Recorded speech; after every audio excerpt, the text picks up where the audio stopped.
Ma'am screen sharing भी allow कर दीजिए प्लीज।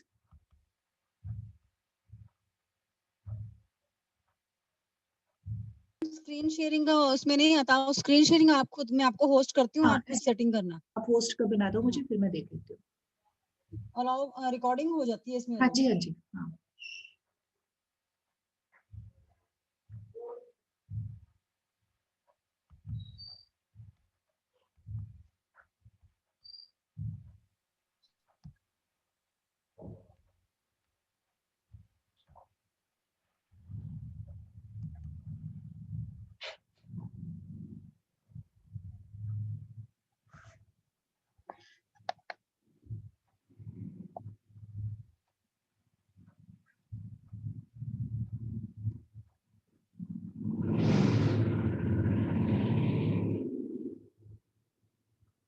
हाँ जी बेटी, this was the example, last example which was done, negative correlation का. Now we are going to start from this part.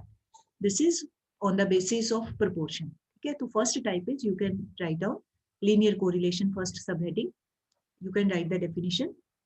When the if the two variables change in, if the two variables change in fixed proportion, fixed or same proportion. ठीक है, fixed, same, constant, you may write any word.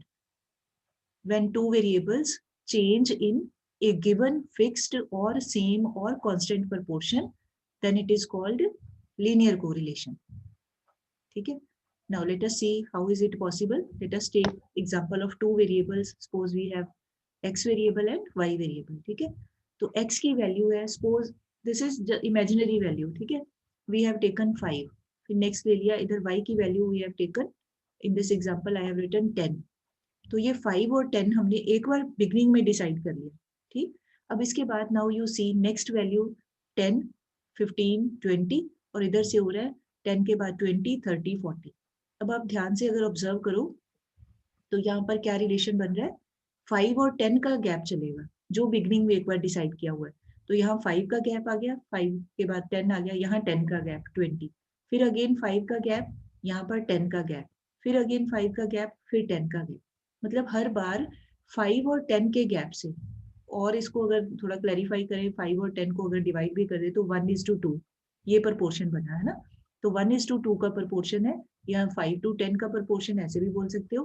तो same proportion से values are changing, कोई change और नहीं हुआ है. 5 के बाद यहाँ 5 का गैप आ जाएगा और यहाँ पर 10 का गैप आ रहा है. ठीक, तो दैट अगर इस तरह से वैल्यूज मूव करती हैं, यहाँ तो एग्जाम्पल हाइपोथेटिकली मतलब सोच समझ के इंटेंशन के साथ लिया गया है, बट यहाँ पर कॉन्सेप्ट ये है कि अगर बाई चांस ही वैल्यूज इसी ऑर्डर में इंक्रीज करे, मतलब कोई भी एक फिक्स्ड एक ऑर्डर है बिगनिंग में जो दिया हुआ, इफ वैल्यूज मूव और change in the same proportion, then it is called linear correlation. ठीक, ये एग्जांपल जो बनाते हैं हम लोग लिखते हैं, ये तो हम अपने समझने के लिए या समझाने के लिए ऐसे बनाते हैं, बट अगर इन रियलिटी भी इसी तरह से कोई एक गिवन प्रोपोर्शन में वैल्यूज आर चेंजिंग, तो then it is called linear correlation. ठीक है, चलिए जी next let us start non linear correlation. Please note down non linear correlation. Meaning लिख लेते हैं इसका. व्हेन या if two variables do not change in a fixed proportion. When two variables do not change in a fixed proportion, या same proportion या constant proportion, बस ये आ जाना है do not. When two variables do not change in a fixed या same या constant proportion, then it is called non-linear correlation. ठीक है, तो इसको कह देते हैं non-linear correlation. जैसे फॉर एग्जाम्पल x और y वेरिएबल है, अब आप यहाँ पर कोई भी वैल्यूज लिख लो, प्रोपोर्शन नहीं बनना चाहिए कुछ भी. जैसे ये फर्स्ट है 1 है, ये 5, उसके बाद ये इंक्रीज करके ये हो गया 3, फिर हो गया 8, फिर हो गया 15, इधर हम लोग लिख रहे हैं एनी इमेजिनरी वैल्यू, 5 के बाद 6, 10, 11. Now if we observe this table, इन दोनों को ध्यान से देखते हैं, तो there is no fixed proportion. कोई कोई तुक नहीं बनती है, मतलब कोई कहीं कोई भी नंबर आ सकता है. यहाँ 2 का गैप है, फिर ये 5 का गैप है, ये उसके बाद 3 के बाद ये क्या है 8 के बाद ये 15, 7 का गैप है, या 1 का, 4 का, 1 का, मतलब कोई फिक्स्ड ही नहीं है. है ना, एक सेम या एक कांस्टेंट प्रोपोर्शन या बाकी कोई भी है। तो अगर एनी प्रोपोर्शन इज देयर जो फिक्स्ड नहीं है, जो कांस्टेंट प्रोपोर्शन नहीं है, वैसे ही कोई भी अपनी मर्जी से मतलब चेंज हो रहे हैं, then it is called non linear correlation. ठीक, ये सारे जो डेफिनेशंस है, why I am taking so much time, because they are important for 3 marks question. आपको यहाँ आ सकता है डिफाइन, इनमें से कोई भी नाम देके डिफाइन एंड गिव एग्जांपल, तो फिर आपने डेफिनेशन देना है, then after that you can mention any example, but वो करेक्ट बनना चाहिए, नॉट नेसेसरी कि these values are to be given. जो भी आप एग्जांपल दो वो according to your definition that should go properly. ठीक है, चलो जी, नाउ द लास्ट कौन सा था, on the basis of number of variables. ठीक है, तो हमने कर लिए, third one is on the basis of number of variables. तो according to that basis there can be 3 types, एक सिंपल, एक मल्टीपल, एक पार्शियल। ठीक, तो let us see what is there. Now in simple correlation, when we study correlation between only 2 variables, कोई 2 variable है, कोई भी हो सकते हैं, X Y, A B, Y Z, C D, कोई कुछ भी नाम रख लो, कोई भी, जैसे price, demand, income consumption, income saving, कुछ भी। ठीक है, सेविंग, इन्वेस्टमेंट, कोई भी एग्जांपल। तो जब हमने सिर्फ 2 चीजों की स्टडी करनी है कोरिलेशन की, called when we study relation between only 2 variables, then it is called simple correlation. ठीक है, अच्छा, उसके बाद सेकंड होता है मल्टीपल। अब यहाँ पर नाम से ही क्लियर है, word itself makes it clear. Multiple means when we study relationship among many variables, 2 से ज्यादा है, मेनी है, वो 3 भी हो सकते हैं, जैसे एग्जांपल लिखा 3 या मोर, 3 वेरिएबल्स भी हो सकते हैं, 4 भी हो सकते हैं, 5 can be any, but more than 2 है। ठीक है, तो multiple correlation means when we study correlation between among many variables, between नहीं कहना, बिटवीन तो 2 के बीच में होता है, तो अमंग मेनी वेरिएबल्स, तो then it is called multiple correlation. Last one है पार्शियल कोरिलेशन, ये लिख लो जरा, डेफिनेशन में बोल देती हूँ। Partial correlation is that correlation when we study correlation between 2 variables, when we study correlation between any 2 variables and ignore the effect of rest of the variables, and ignore the effect of all other या rest of the other variables. अभी मैं इसका example बताती हूँ, it will be very clear to you. When we ignore the effect of all other variables and study relation only between any 2 variables, then it is called partial. ठीक, अब इसका meaning समझ लेते हैं कैसे है ये। जैसे सिंपल वाला तो क्लियर है, ये तो आपको क्लियर हो गया। जैसे आपको पॉकेट मनी मिला, then you come to school, school आके आपने कैंटीन में मनी स्पेंड कर दिया, तो मान लो अब हमने इसका वेरिएबल क्या बनेगा, relationship between pocket money and expenditure incurred in canteen या expenditure of the student, 2 variable हो गए सिंपल। ये तो सीधा सीधा। मल्टीपल क्या होता है, अब जैसे मान लो एक एग्जांपल लेते हैं, बड़ा फेमस एग्जांपल है, जैसे कोई फार्मर है, तो कोई भी क्रॉप की वो कल्टीवेशन करता है, तो कल्टीवेशन करने के लिए एक फॉर ए गुड हार्वेस्ट वो कई तरह के फैक्टर्स वो यूज कर रहा है, लैंड को यूज कर रहा है, he is making use of very high yielding variety seeds, बढ़िया सीड्स लगा रहा है उसके ऊपर, सोइंग कर रहा है, then he is making use of good fertiliser also, then he takes care of irrigation also, then he makes use of pesticides and insecticides also, then for harvesting he makes use of tractor या any other threshing machine, कोई भी machine वो use कर रहे हैं, कई सारे factors हो गए।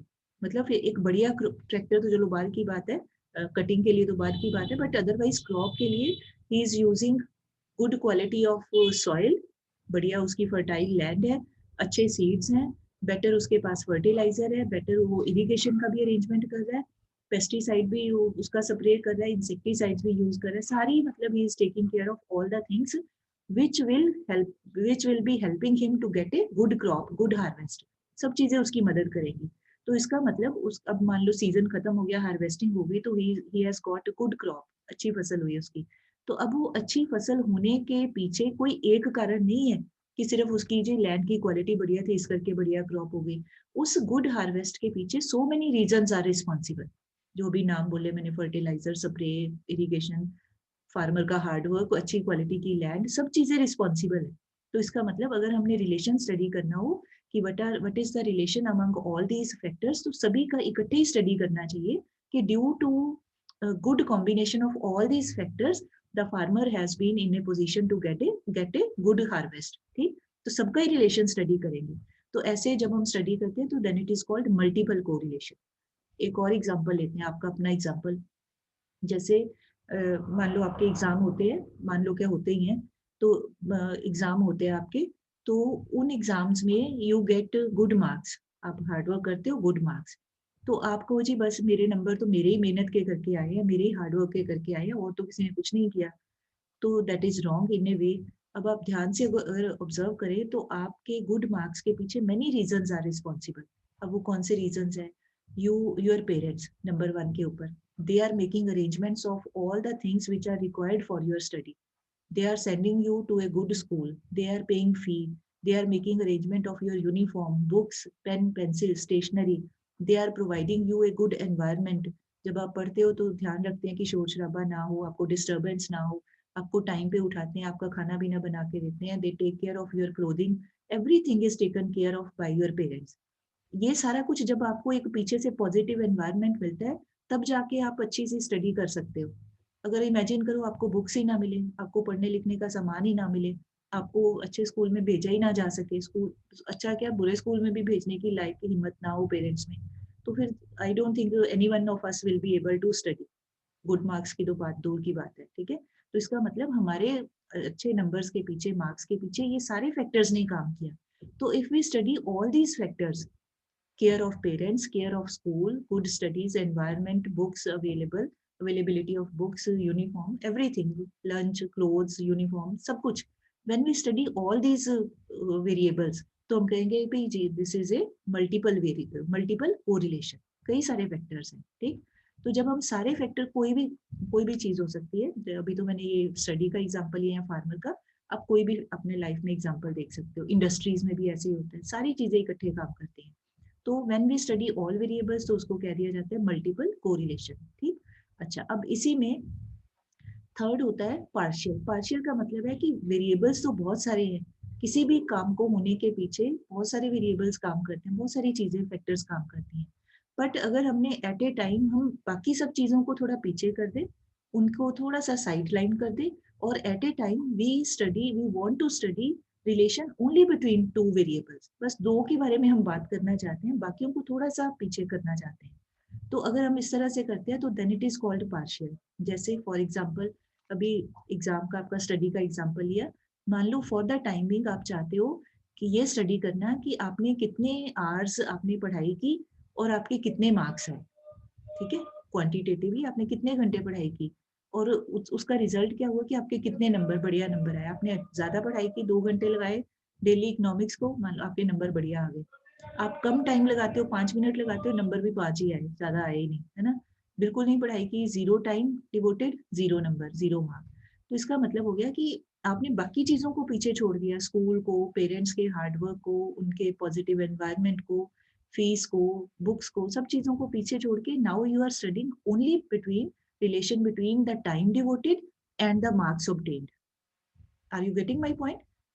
समझ आ रहा है बेटे? ठीक है, दो चीजें ही आप स्टडी करना चाह रहे हो एक इस समय, कि आपने कितने घंटे पढ़ाई की और उसके रिजल्ट के तौर पे कितने आपके मार्क्स आए, बाकी चीजों को आपने साइड पे कर दिया। तो when we make study of relationship between any two variables by ignoring, तभी हमने वर्ड यूज किया ना, by ignoring the effect of rest all of the factors, बाकियों को पीछे छोड़ के कोई दो की स्टडी कर ले तो उसको हम क्या देते हैं? पार्शियल कोरिलेशन, ठीक है। This is these are the three, I hope it is clear, these are the three types of which basis on the number of variables, ठीक। अब यहाँ पे आपको any of these three definition आ सकती है, यहाँ क्वेश्चन आ सकता है, you may get a question like name the three types of correlation on the basis of number of variables and define any one of them, या particularly name can be given, define simple correlation, या define ये वाला कोई भी ऐसे आ सकता है, ठीक। So this was all about these types.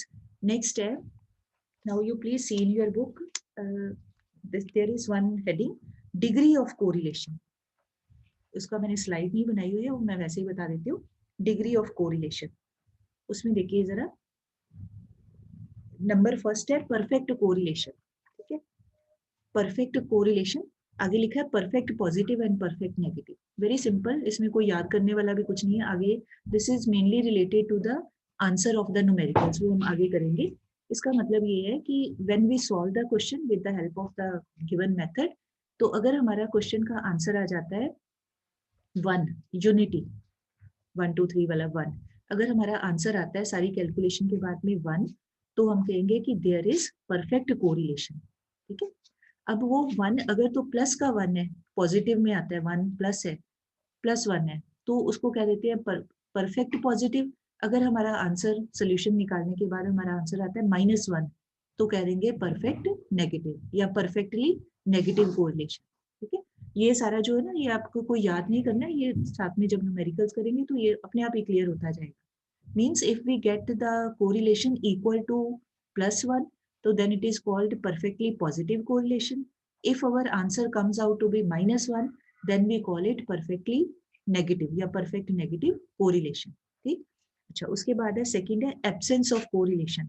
Absence of correlation का मतलब है कि अगर हमारा 0 आंसर आ जाए, हमने न्यूमेरिकल सॉल्व कर लिया सारा मेथड लगा के, इफ वी गेट 0 आंसर, 0 आ गया हमारा, तो उसका मतलब है, 0 का मीनिंग है कि 2 वेरिएबल्स हैव 0 कोरिलेशन या there is absence of correlation, दोनों का आपस में कोई लिंक नहीं है, कोई रिलेशन नहीं है।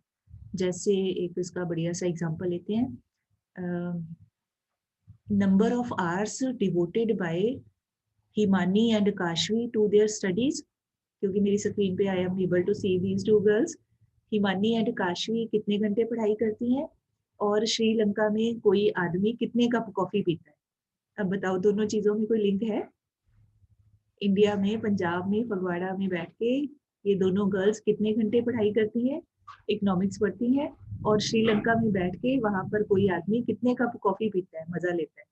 दोनों चीजों का आपस में कोई लिंक नहीं है। वो उसकी मर्जी जितना मर्जी कॉफी पिए, आपकी अपनी मर्जी जितने मर्जी घंटे पढ़ाई करो, दोनों का कोई लिंक नहीं बनता, कोई कोरिलेशन नहीं। तो यहाँ पर अगर निकालेंगे भी कोरिलेशन तो 0 है, तो कोई लिंक ही नहीं है, ठीक। तो अगर ऐसा कोई दो वेरिएबल हो which are not at all related to each other and we get the answer equal to 0, then it is called 0 correlation या एब्सेंस ऑफ कोरिलेशन, ठीक।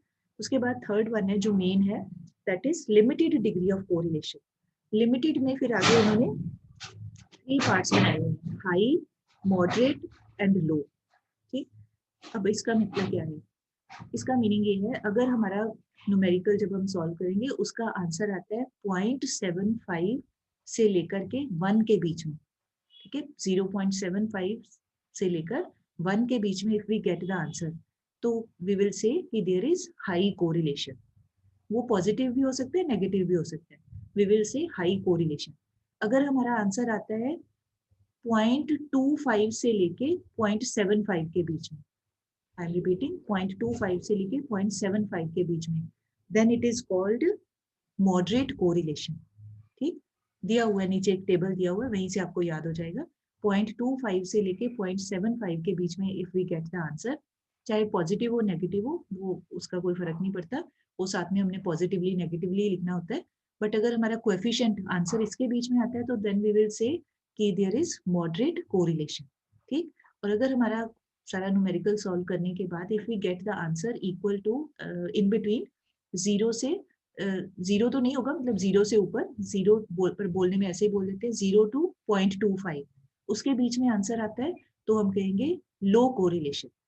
और अगर पूरा 0 ही आ गया फिर तो नो, नो कोरिलेशन। बट 0 से ज्यादा, ठीक है, 0.1 0.2 ऐसे कुछ भी है, 0 से ज्यादा है, बट जब हम लिखते हैं तो ऐसे ही लिखना पड़ता है 0 टू 0.25, तो चाहे पॉजिटिव है चाहे नेगेटिव है, तो कह देंगे लो कोरिलेशन, ठीक। तो अगर इस तरह से वेरिएशन है तो then it is called limited degree of correlation, ठीक। अब आप देखिए जरा अपनी बुक में एक टेबल सा बना हुआ है, डिग्री ऑफ कोरिलेशन, एक टेबल है, उसमें देखो एक लिखा हुआ degree, positive, negative. Got this बेटे? मिल गया ना? एक सारे ये एक्सप्लेनेशन के थ्योरी के बाद एक टेबल सा दिया, उसको आप टिक कर लो, बस वही आपने याद रखना है। तो डिग्री है, परफेक्ट है, साथ में 2 कॉलम बनाए हैं पॉजिटिव नेगेटिव, मतलब हमारा आंसर माइनस में भी आ सकता है, प्लस में भी आ सकता है, ठीक। जैसे मान लो फॉर एग्जांपल, बाकी अभी आगे करेंगे, जैसे मान लो अगर मैं बोलूं हमारा आंसर आता है -0.85, मान लो -0.85, ठीक। तो अब इसको जब मैंने इंटरप्रेट करना है तो I should say there is highly negative correlation, ठीक है, क्योंकि 0.75 से तो ज्यादा है पर 1 से कम है, तो मुझे बोलना चाहिए हाईली नेगेटिव कोरिलेशन। अगर मान लो हमारा आंसर है +0.85, प्लस में आता है, तो मैं कहूंगी there is highly positive correlation, ठीक। अगर आंसर आता है 0, तो मुझे कहना चाहिए there is absence of correlation. अगर आंसर आता है 0.14 मान लो, तो कहना चाहिए there is low correlation, positive but low correlation. अगर आंसर है -0.14, तो कहना चाहिए there is low and negative correlation. बस एक लाइन ये नीचे लिखनी है और कुछ नहीं है, ठीक। तो ये डिग्रीज वाला आपने याद कर लेना, because when we solve the numerical interpret करने तो when we need this information, ठीक है जी। चलो इसके बाद है फिर अब नेक्स्ट है हमारा methods. You can note down there are 3 methods of measurement of या measuring correlation. R stands for correlation. There are 3 methods. ठीक है, 3 methods of measurement of correlation. Now which are those 3 methods? First is scatter diagram method. Scatter, SCATTER. Scatter diagram method. Second is Carl Pearson's method. ये statistician का नाम है, Karl Pearson, KARL, आगे Pearson, PEARSON', Karl Pearson's method. And third method है rank method. Rank method. अच्छा, अब आपको you may be surprising कि why this rank method has been circled and ऊपर ये क्रॉस क्यों लगाया है। तो this is for your information कि this year this method is not in syllabus, ठीक है, बट हमें पता होना चाहिए, नाम तो पता ही होना चाहिए ना कि कौन सा है, तो इस करके मैंने लिख दिया कि आपको नाम पता हो। तो ये मेथड हमने नहीं करना है, ठीक। तो that is why it has been crossed and it is written but not in syllabus now. पहले होता था, आगे भी होगा, तो इस साल थोड़ा रिवाइज किया ना सिलेबस बोर्ड में, तो इस करके ये नहीं करना हमने। Now we have to do these 2 methods, scatter and Karl Pearson. ये करेंगे हम लोग 1 बाय 1। तो पहले I just want to start with this method. ये इंपॉर्टेंट ज्यादा है, न्यूमेरिकल पार्ट है, इसमें तो डायग्रामेटिक पार्ट ही है, ज्यादा नहीं है, इजी है ये। तो ये थोड़ा सा है, this is little bit technical, calculation वाला है, कार्ल पियर्सन मेथड। अब इसमें कार्ल पियर्सन में भी 3 मेथड्स हैं। एक जैसे हमने मीन के निकालते हैं ना, direct method, shortcut and step deviation. तो हमने स्टेप डेविएशन नहीं करना है क्योंकि वो बहुत ज्यादा एक्सेसिव कैलकुलेशन हो जाती है, वो इतनी रिक्वायर्ड नहीं है। तो हमने 2 मेथड्स करने हैं इसके, एक हमने करना है डायरेक्ट मेथड, एक आगे करेंगे शॉर्टकट मेथड। क्योंकि जब आप शॉर्टकट मेथड देखोगे आपको लगेगा कि ये बहुत बहुत लंबा हो रहा है, तो इस करके स्टेप डेविएशन छोड़ देते हैं। बाकी कोई मुश्किल नहीं है, अगर करना हुआ तो आपका मन किया तो we will do that also, no problem. But वो मेन ये 2 है, कार्ल पियर्सन्स डायरेक्ट मेथड, बाद में करेंगे शॉर्टकट मेथड। तो right now we can just write down this method of direct method. R stands for correlation, coefficient of correlation. This is equal to sigma x minus x bar, bracket में लिखना है, sigma x minus x bar into y minus y bar, bracket में separately y minus y bar, divided by under root का sign symbol देके sigma x minus x bar whole square, ठीक है। फिर again under root sigma y minus y bar whole square, अलग अलग लिखने हैं दोनों। Under root sigma x minus x bar whole square, फिर under root sigma y minus y bar whole square, ठीक है। अब हम देख लेते हैं कि यहाँ पर x और y क्या है, ये कैपिटल में लिखने हैं सारे वर्ड्स, अल्फाबेट्स। तो यहाँ पर x stands for x variable, y stands for capital Y, it stands for y variable, ठीक। फिर x बार का मतलब arithmetic mean of x variable, और उसका फॉर्मूला क्या है, डायरेक्ट मेथड ही लगाना है यहाँ पे और कोई नहीं लगाना। डायरेक्ट मेथड में x bar is sigma x over n and y bar means arithmetic mean of y variable. Arithmetic mean of y variable, तो उसका फॉर्मूला क्या बन जाएगा, सिग्मा y over n. ठीक, n मतलब नंबर ऑफ पेयर्स, ये आप लिख लो.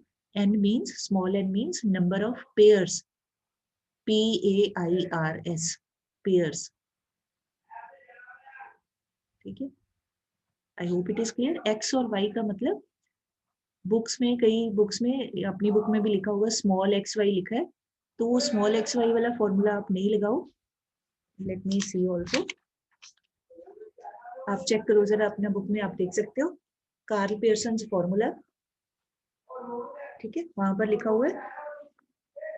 एक ये दिया हुआ है स्टैंडर्ड डेविएशन वाला, वो मैं बाद में बताऊंगी आपको, है उसका भी मतलब यही है, बट यहाँ पर थोड़ा याद करने के लिए इजी. आगे दूसरा एक दिया हुआ है modified version of Karl Pearson formula.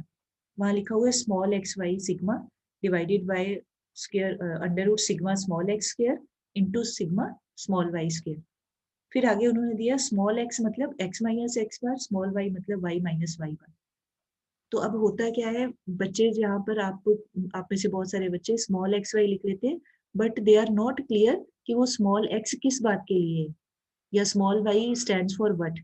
तो इस करके उस चक्कर में पढ़ने की जरूरत ही नहीं, हम सीधा सीधा लिखते हैं. बिकॉज इस मेथड को देख के हमें clearly we come to know कि हमने निकालना क्या है, आराम से पता चलता है और याद करना भी इजी है. ठीक, तो माई सजेशन इज कि इसी तरीके से अपनी मेथड को आप याद करो, that will be helpful to you.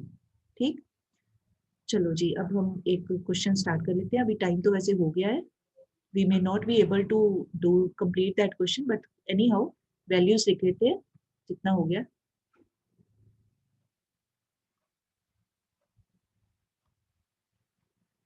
हाँ जी, एक्स वेरिएबल लिखिए बेटे. Values of x variable 5, 10, 15, 20, 25. 5, 10, 15, 20, 25. Then next है y वेरिएबल. y वेरिएबल की वैल्यूज आर 40, 35, 20, सॉरी 35 के बाद 30, 25, 20. 40, 35, 30, 25, 20. ठीक, पेपर में हमें क्वेश्चन में ये only these two values will be given, और कुछ नहीं दिया होगा. And we have been asked कि फाइंड आउट या calculate coefficient of correlation with the help of direct method. ठीक, तो अब इसमें क्या करना है, ये जहां पर आपने 2 कॉलम्स यू हैव प्रिपेयर्ड, उसके आगे सारा पेज छोड़ देना है, क्योंकि यहाँ बाकी के कॉलम्स बनाने हैं. नीचे आपने 1-2 लाइनें छोड़ के फिर आप पहले तो आप फॉर्मूला लिखिए. यहाँ पे फॉर्मूला को देख के ही हमें पता चल जाएगा क्या निकालना है. तो फॉर्मूला क्या है, R is equal to, you can note down, sigma bracket में x minus x bar into again in bracket y minus y bar divided by under root sigma x minus x bar whole square again under root sigma bracket में y minus y bar whole square. ठीक, x y तो अब हमें पता ही है कि ये variable है. अगर मान लो यहाँ पर कोई नाम दिया हो, जैसे मान लो यहाँ लिखा है प्राइस, यहाँ लिखा है डिमांड, तो कुछ भी नहीं करना, वेरी इजी. प्राइस एक जगह यहाँ फर्स्ट वेरिएबल के ऊपर आप लिख लो x, सेकंड वेरिएबल के ऊपर उसका नाम रख लेंगे y ब्रैकेट में. ठीक है, अच्छा अब सबसे पहले हमें देखो निकालना क्या चाहिए, x बार, फिर हमें निकालना चाहिए y बार. तो फॉर्मूला लिख लेते हैं. x बार का formula sigma x over n. ठीक, तो पहले आप चेक करो n का मतलब क्या है. n means number of pairs. Pair मतलब x और y के कितने पेयर दिए हुए हैं. जैसे ये फर्स्ट पेयर हो गया, ये सेकंड पेयर मतलब दोनों की एक एक वैल्यू, ये सेकंड हो गया, ये थर्ड है, फोर्थ है, फिफ्थ है, मतलब n की वैल्यू होगी 5. जैसे हम नंबर ऑफ आइटम्स बोलते हैं ना, तो अब नंबर ऑफ आइटम वर्ड नहीं कहना है, आइटम की जगह वर्ड बोलना है pair.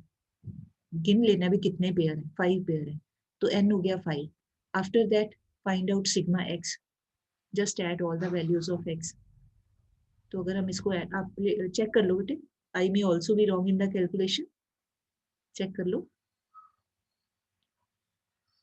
Is it coming out to be 75? आ रहा है 75. ठीक है, ऐसे ही y का भी टोटल निकाल लीजिए, सिग्मा y भी कर लो.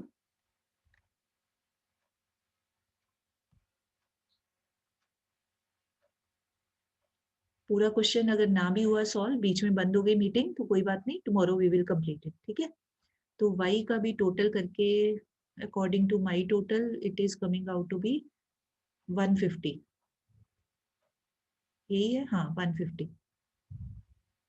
इज इट ओके मिताली जान, इज इट ओके बेटे 150, ठीक है। चलो अब निकाल लें मीन और मीन x का और y का। तो यहाँ हो गया सिग्मा x है 75 डिवाइडेड बाय n है 5, तो ये आ गया 15, कैंसिल करके 15। फिर ऐसे ही y बार निकाल लें, तो सिग्मा y की वैल्यू है 150 डिवाइडेड बाय n, वही रहेगा सेम ही है 5, तो 150 को 5 से डिवाइड करें, वी विल बी गेटिंग 30, ठीक है। अच्छा यहाँ पर बाई चांस ये कंप्लीट नंबर आए हैं, इन केस पॉइंट में आ जाए तो यू कैन राउंड ऑफ, क्योंकि अदरवाइज फिर पॉइंट में कैलकुलेशन बिकम्स वेरी कॉम्प्लिकेटेड, ठीक है। तो आप उसको राउंड ऑफ कर सकते हो, in case you get mean of x and y in points, you can round off the values, but यहाँ नहीं है तो नो प्रॉब्लम। तो नेक्स्ट कॉलम, अब आप देखो नेक्स्ट, पहले यहाँ से शुरू करते हैं, x माइनस एक्स बार, ठीक। तो नेक्स्ट कॉलम बना लेते हैं x माइनस एक्स बार कॉलम, ब्रैकेट में लिख के ऊपर यू शुड मेंशन कि x बार कितना है 15, ऊपर लिख ले ताकि हमें याद रहे कि x बार की वैल्यू 15 है, ठीक। अच्छा now what to do, now from each value of this x variable, now we have to subtract this 15, deviation लेनी है ना, मतलब x में से x बार निकालना है, तो that means from each value of x every time we have to subtract 15। तो अब यहाँ क्या हो जाएगा, 5 minus 15 minus 10, फिर 10 minus 15 minus 5, फिर 15 minus 15 0, then 20 minus 15 5, फिर 25 minus 15 10। साइन का ध्यान रखना है, यहाँ गलती नहीं कर देनी है, जहाँ प्लस है प्लस तो लिखने की जरूरत नहीं होती है, माइनस है तो माइनस दिखाना है आपने, साथ में लिखना है, ठीक। अच्छा अब इसको टोटल नहीं करना, that is not required. Now we need, ये देखो यहाँ पर इसी x माइनस एक्स बार का होल स्क्वायर वाला वैल्यू चाहिए हमें, तो यहीं पर ही कर लेते हैं x minus x bar whole square, ठीक है जी।